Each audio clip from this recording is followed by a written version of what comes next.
أعوذ بالله من الشيطان الرجيم بسم الله الرحمن الرحيم الرجال قوامون نارینه چې دي قوامون دا نگرانان دي علی النساء په زنانو باندې بما فضل الله په سبب د دې سره چې غورواله ورکړي دی الله تعالی بعضهم بعض رضی تعالی بعض په بعض باندې او بما انفقوا په سبب د دې سره انفقوا چې دی خرج کوي من اموالهم د مالونو ردینا نو سړی دا نگرانان دي په خزو او دا شان په دې وجه باندې چې الله ولا غورواله ورکړي نارینه ور الله په زنانو باندې غورواله ورکړي او بل سبب دا دی چې دی خرج کوي د خپل مالونو د خپل کور په زنانو باندې معلومه دا شو چې مال بغټي سو په نارینه بغټي ګټه بنارینه کوي هر څه کاروبار چې دی او دا په خپل زنانو باندې خوري زنانو ګټه ته باندې کین الله تعالی چې نارینه ته غورواله ورکړي په دې وجه او بما انفقوا او په سبب د دې سره چې دی خرج کوي من اموالهم د مالونو خپلونه په دې خپل کوروالو باندې فالصالحات نو نیکانې ښځې قانتاتون دا حکم منون کی دي صالح ښځې دا حکم منون کی دي حافظات للغیب دی حفاظت کون کی دي للغیب په غیر حاضرۍ د خاوند کې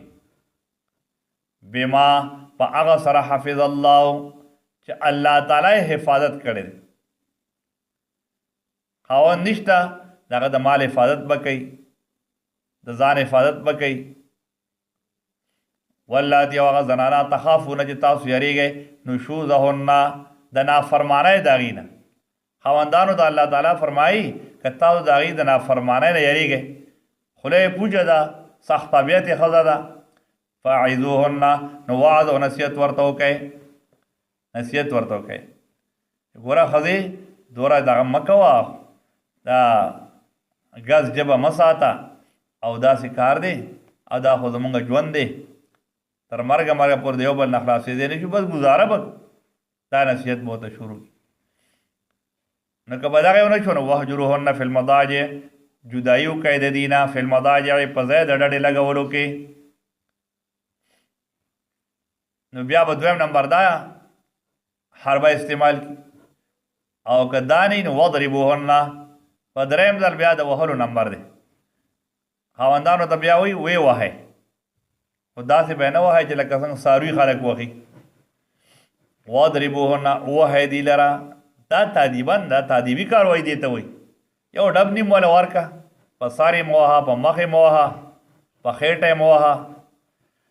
په لاس یې مه وهه په خپو یې مه وهه په خپو یې مه وهه هسې نه چې پو وله ماته کړي په لاس یې مه وهه لاس وله مات نه کړي هسې دې بدې شي بیا به دله خوراک څاک هم نه شي پخولی او په سر یې مه وهه هسې نه چې مازغه یې خراب شي هسې هم خراب دي مازغه نور به وله خراب کړي په مخ یې مه وهه مخ ځکه دا د ښایست ځای دی سترګه به یې جته روانه شي پوزه به یې روانه شي مخ به یې خراب شي غاښ به یې مات شي جامه به یې ماته شي په خېټه یې مه وهه ځکه دا د معده ده پکې زړه دی ورسره او دا شان نور حوایج دي نو بس صرف ولی پاتې شو په دې ولو والا خاوند دوه درې ډبه ورکولی شي په لاسو دې ووهي او که لخته راخلي راغوستی شي خو لیکن داسې نه چې بلکل اړوکي وله مات کړي اړوکي دې وله مات کړي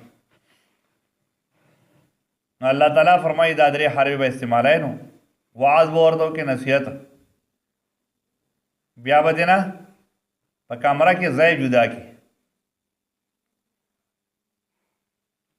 او بیا دریم نمبر وهنه ده فإن أطعنكم كجردي خبر ومن الستاسو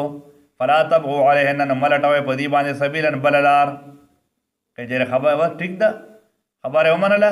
نو بس بیا د طلاق او ملاق خبرې پکې مه کوئ پلار کرے ملیگا او نور داسې ظلم پې مه کوه ان الله بشک الله تعالی کان علیا کبیرا دې د لوی شان والا ذاتن کبیرن او لوی دی صفتن